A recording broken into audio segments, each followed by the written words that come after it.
അപ്പൊ മുത്തു നമ്മളെ ആംബിയൻസിനെ കുറിച്ചുള്ള അഭിപ്രായം എന്താണ്? അടിപൊളിയായിട്ടുണ്ട്. നമ്മള് ശരിക്ക് ഇങ്ങനെ എല്ലാവരും ബീച്ചിലേക്ക് ഇങ്ങനെ തുറക്കുമ്പോഴേ ബീച്ചിൽ പോകാന്നുള്ള പ്ലാനില് വെറുതെ കസിൻസ് ഒക്കെ ഇങ്ങനെ പ്ലാൻ ഇട്ടാണ്.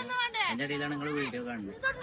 വീഡിയോ കണ്ടപ്പോ എനിക്ക് തോന്നി, കാരണം ബീച്ചിക്ക് ഒരു വണ്ടിക്കുള്ള എണ്ണടിച്ചാൽ മതി ശരിക്ക് ഇവിടുത്തെ കുറഞ്ഞ റേറ്റ് നമുക്ക് ഇത്രയും നല്ല ആംബിയൻസ്. അത് നമ്മുടെ അടുത്ത് തന്നെ ആയതുകൊണ്ട് നമുക്ക് വലിയൊരു പോയാവുമ്പോൾ നമുക്ക് വലിയൊരു ഇതുണ്ടാവില്ല. പക്ഷെ നല്ലൊരു ആംബിയൻസ് ആണ്. പുറത്തുനിന്നൊക്കെ ആംബിയൻസ് സേവനമാണ്. നല്ല എല്ലാവർക്കും നല്ല ഇഷ്ടമായി. ഫാമിലിന്റെ അഭിപ്രായങ്ങളൊക്കെ ഫാമിലി എല്ലാവർക്കും നല്ല ഇഷ്ടം. ആരും ഓരോ കൂട്ടത്തില്ല കുട്ടികളൊക്കെ ഫുഡ് കഴിച്ചിട്ടില്ല അതുവരെ. കാരണം കുറച്ച് കഴിഞ്ഞിട്ട് മതി കുറച്ച് സംസാരിച്ചിരിക്കാന്നുള്ളത്.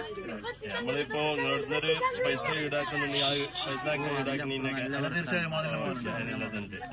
നമുക്ക് ഇനി വേറെല്ലോട് പറയാനൊരു കാര്യമായിട്ട് പറയാം. എല്ലാരോടും പറയാനുള്ളത് ഒരു പിന്നെ വീട്ടിലൊക്കെ നമ്മള് സെറ്റ് ചെയ്യുന്നതിനെക്കാട്ടിൽ എത്രയോ ചെലവ് കുറവാണ്. കുറഞ്ഞ റേറ്റ് നല്ല ആംബിയൻസ് നമുക്ക് ഇഫ്താർ നടത്താം. ഇവരെ കോണ്ടാക്ട് ചെയ്താൽ കുട്ടികൾക്ക് കളിക്കാനും സംവിധാനം അടിപൊളിയാണ്. Okay, thank you.